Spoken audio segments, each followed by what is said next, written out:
This meeting is very, very important.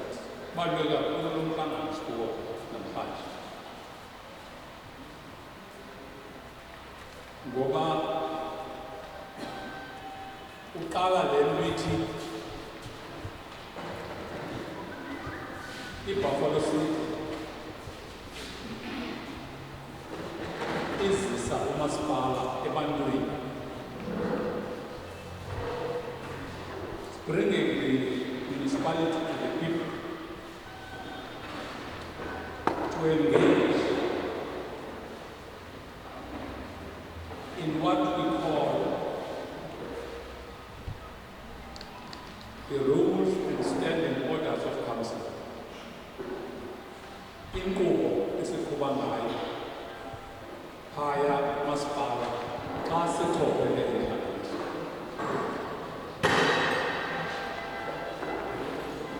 Isimemezo ke, what we have done as this committee of rules and standing orders of council was to say Lomkulu, which is called the rule book, umgaqo osebenza ngawo council, masiwuthathe siwuzise kuni bahlali beziward zonke nesibekileyo, so that in this rule book, as communities from the area of Dungan Village, Buffalo Flats and surrounding areas, you make an input, uthatha inxaxheba ngezimvo zakho ekuwenzeni lo mqulu sizawudibisana nawo ube ngumqulu ekuthathwe inxaxheba luninzi lwabantu. Utheni silapha namhlanje? Njengoba uSpeaker setshilo, the first reason is to give the opportunity to communities eziwards zalapha eDuncan Village to make comments as well as representations to the draft council rules and orders. That's the first reason. The second reason is that the constitution, the elizwe elalapha ekhaya eMzantsi Afrika, adopted 1996, together with the Systems Act, eyinye yemithetho elawula local government in South Africa, compel each municipality ukuthi xa izakwenza umthetho kuba lento izaba umthetho izaba i-bylaw i-communicate nabantu so that abantu bathathe inxaxheba. That's the second reason. Okwesithathu, the white paper on local government talks about developmental local government. Developmental local government isekelezelwe ekuthini abantu bathathe inxaxheba kuzo zonke izigqibo imithetho ethi yenziwe masipala. And it's not possible in a meeting such as this today to go through everything which is in the rules. Mr. Zardan said as much. So you heard a brief synopsis of the issues that affect you as the public, but there are other issues here which need also to be thought about, and you are free to make your comments on those. So that's me. Thank you, Chair.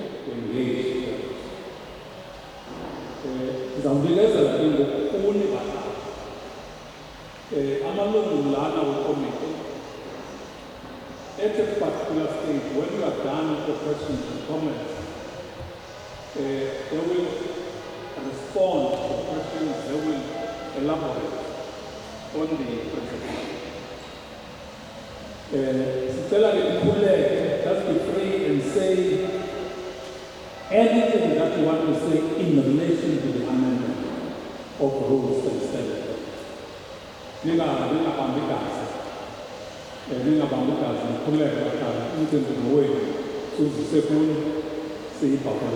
To this session. I did check on the municipal website. It was silent.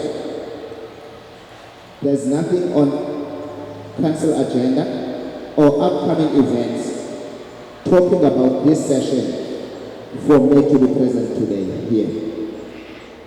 Next and lastly, a municipality requires written submissions on the document. By when do you need those written submissions? I think the municipality must make it into a policy, or maybe a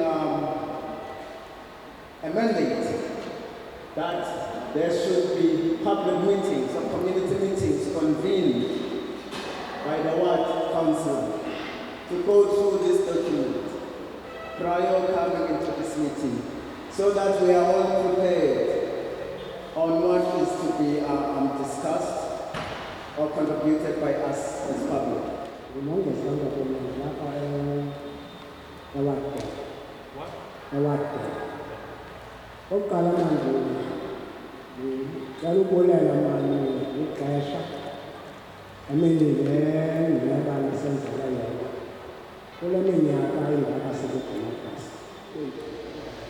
A forum of this nature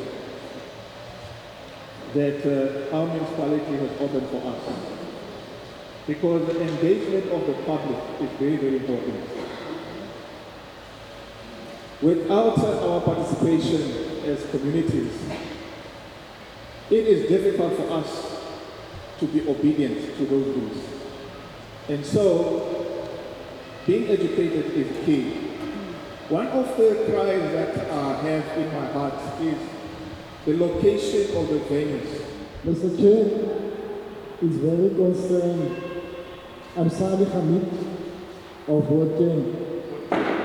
When I heard about rules and bylaws, then I'm becoming concerned, because even the whole panel there is violating, because public representatives must have identification.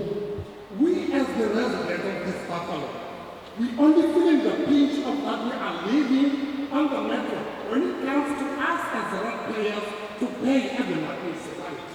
When municipality is rendering services to the community, it's a pity of a city policies that we are bringing towards us.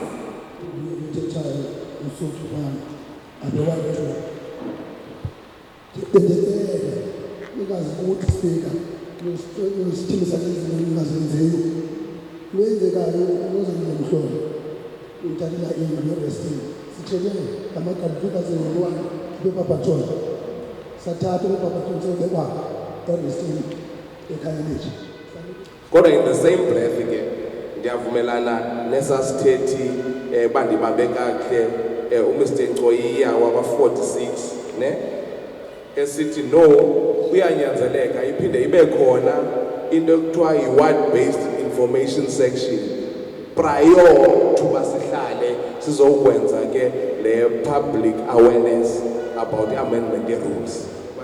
Abantu mhlawumbi njengoba benga-interact so much is that they are not workshopped on how to engage. That's a huge exercise, by the way, as much as it can be relevant. Ngoba nakwezinto eziphoswa ngabahlali funeka siyithathe nathi sijonge i-feasibility yaloo nto, uyayibona. Ngomso umuntu angathi hayi bendithe mna masithi ayenziwa, kunesolo sidetermina ne-feasibility yaloo nto. Sihambe ke ngoba lena zi-draft rules of council sisezothi siyile committee siyoyipresent e-councilini, then ke ngoku inothwe and ipaswe i-council. Thank you very much, Speaker. Mrs. Somgxada from Ward 1, Uchlo, what we need some, we were supposed to be allowed time as the community. So that city go through the document as the Abahlali, and which is good. Now it is in your board that you have the document in front of you. Those who want extensive information, abane access, your internet or whatsoever, you can go through there and then you can see if you are aligned really to these rules of the council, and then make your submissions. For you, the community, it's also been a learning curve for us on the other side, because we've heard problems which we don't necessarily think about. And of course that is part and parcel, or one of the key reasons for actually reaching out is to hear other views on matters. So this is a learning curve, and we will certainly take away from here every single thing that has been said that is relevant to the rules, and we will also take away the issues which were not relevant to the rules, because there were a lot of issues raised which were not relevant to the actual rules that we presented. There were other issues.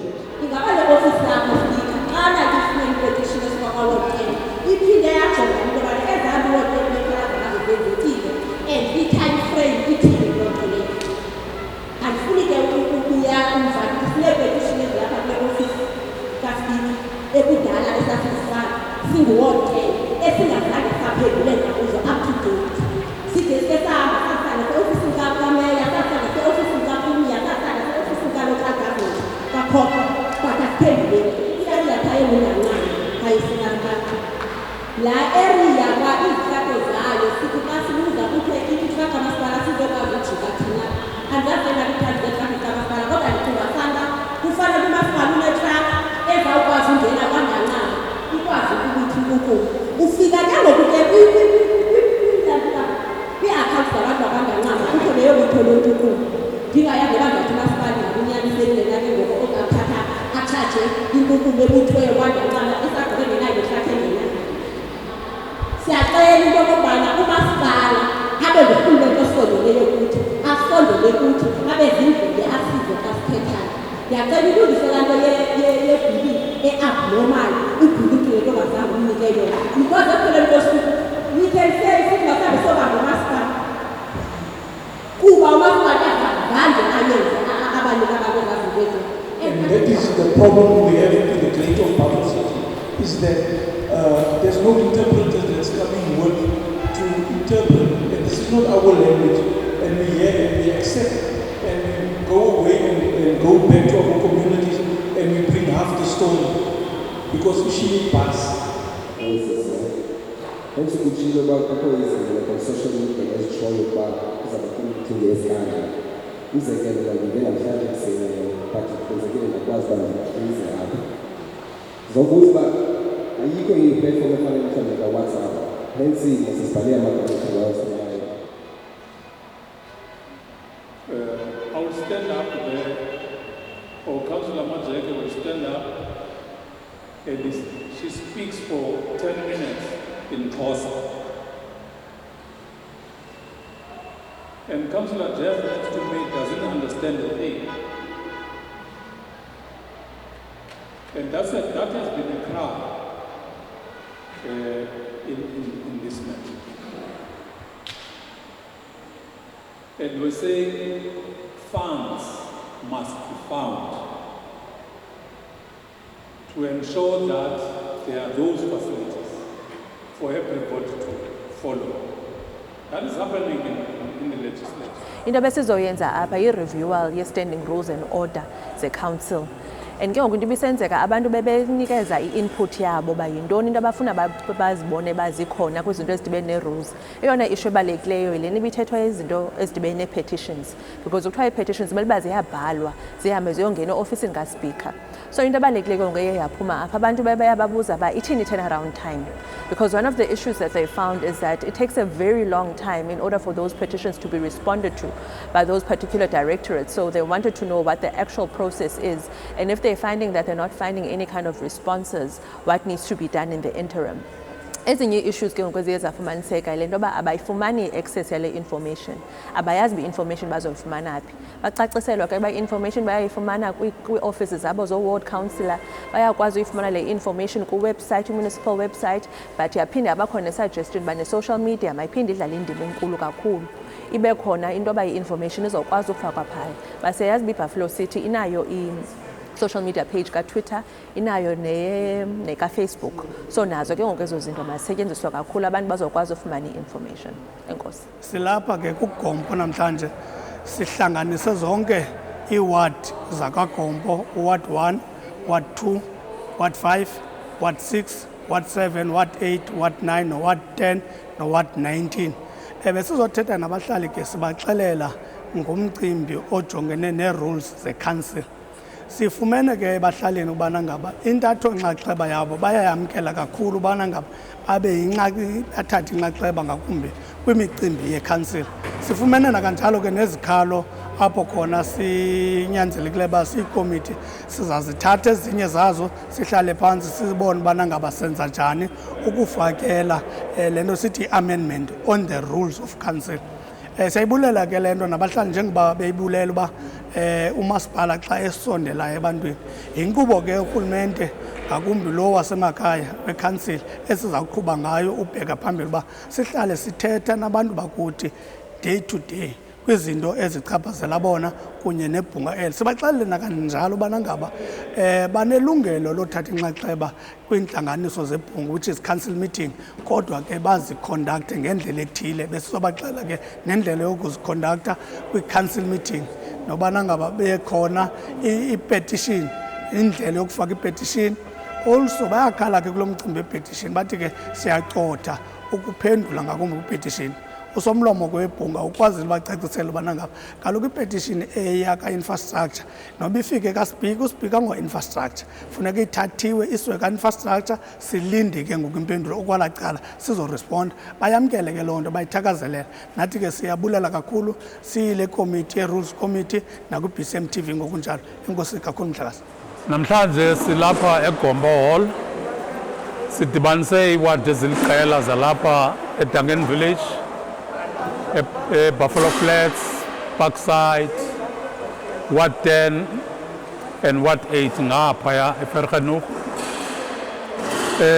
Manditsho ukuthi ikhwelo livakele iward zonke bezimelwe namhlanje, kwaye nentatho nxaxheba yabo iye yasonelisa kakhulu apha ekuqulunqeni imigaqo yokuqhuba i-council.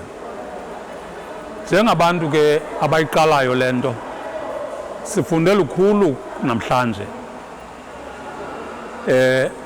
Yaphinda ke yabuya into ekuqhagamshelwe, ihlobo ekuqhagamshelwe ngalo intlanganiso le.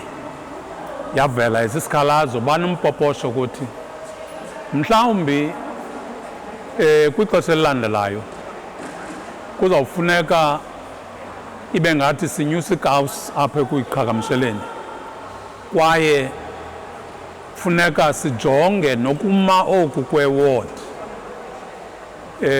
kwenzela uba abantu bakwazi ukuya ngenyawo eholweni, meaning siyisondeze intlanganiso ebantwini.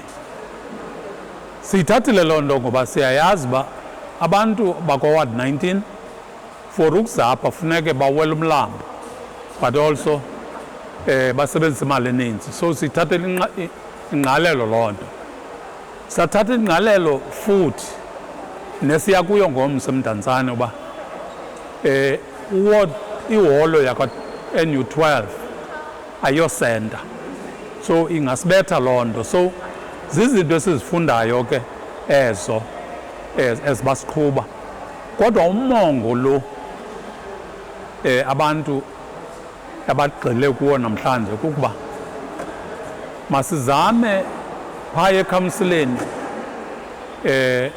nalapha kuthi kwi-public hearings ibe khona indlela yokwenza wonke umntu akwazi uva babe kusithwane In other words, kubekho ukuinterpretwa kwezinto ezithethwa ngabantu, ngoba abanye abantu bathi sizawuphuma singayazi ubani betheni ngenxa yolwimi. Sithi ke ezo zinto le committee sizithathela ingqalelo, kodwa ubukhulu becala abananxa ngehlobo esiqhuba ngalo, but banezo ndawo bolatha kuzo ukuba apha enzani ngohlobo, apha enzani ngohlobo.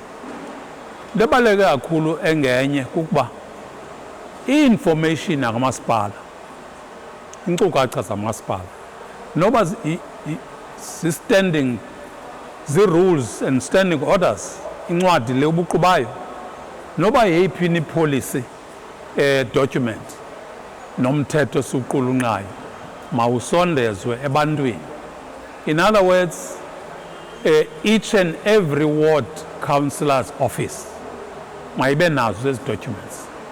Each and every public place like a library mayibe nazo ezi documents, so that abantu bangaxhomekeki emaphepheni, bangaxhomekeki kuwebsite, ngoba abakwazi ukufikelela bonke ephepheni nakuwebsite. So xa bekwazi ukuya e-rent office bayifumane phaa yonke information. So zizinto abasixhobise ngazo ke ezo. Ezingezinye ke zingokuba baphethe kanjani ewodini, zingaphandle ke kumba lo suphetheyo. Siyavuya ke uba abantu bakhalazela uba iiwodi zabo azinalwazi ngenkqubo. Satsho ke uba sinomgaqo esiwupasise kunyaka ophelileyo wokufundisa nokufundisana noluntu lwaseBuffalo City, le nto kuthiwa yi-civic education. Sizayiqala ke loo process ngoba basibongoza uba masiyiqale ngokukhawuleza, ngoba ulwazi luyalincipha ebantwini baseziwodini. Office kaSpeaker ke iwuphethe lo mcimbi wokuqhuba i-civic education neewards zethu. Loo nto ke ingathomalalisa nomlo kwezi wards, ngoba ubukhulu becala abantu balwa ngenxa yongazi, ngenxa yongayazi bakuqhubeka ntoni kwamasipala. Umcimbi we-petitions nawo njengoba ububekiwe apha umcimbi obalulekileyo. Sesiwuqalile kuba sibe neteam as the office kaSpeaker led by uChairperson we-Petitions Committee esizawubiza onke amasebe to be part of i-session esizayiqhuba, so that ukhawuleze umcimbi we-petitions, ngoba ubukhulu becala ngowe-service delivery, ngowezindlu, ngowamanzi, ngowomhlaba, wazo zonke izinto, i-infrastructure, zonke zona. So xa sinothi kulaa committee sibe nezi departments zonke, and loo nto ke seyiqaliwe, and uGeneral Manager Office kaSpeaker uyayi-spearheada loo nto in terms of communicating nezi departments to bring abantu to le committee, ngoba sithathe isigqibo soba siyi-activist council lo nyaka. Sifuna ukwenza izinto ngokutshintsha, ngokungxama, kodwa singabhudi izinto, so that imeko lena yaseBuffalo City siyitshintshe. Silapho apho sikhoyo. Kodwa leya namhlanje mna ndiyachulumanca kakhulu i-participation, i-attendance yabantu, ne-discipline yabantu. It was perfect. Abantu baphakamisa izandla bathethe izinto abafuna uzithetha. Mna I'm more than happy. I hope tomorrow and other days sawufumana i-reception efana nalena ne-contribution ezifana neza namhlanje. Ndiyabulela.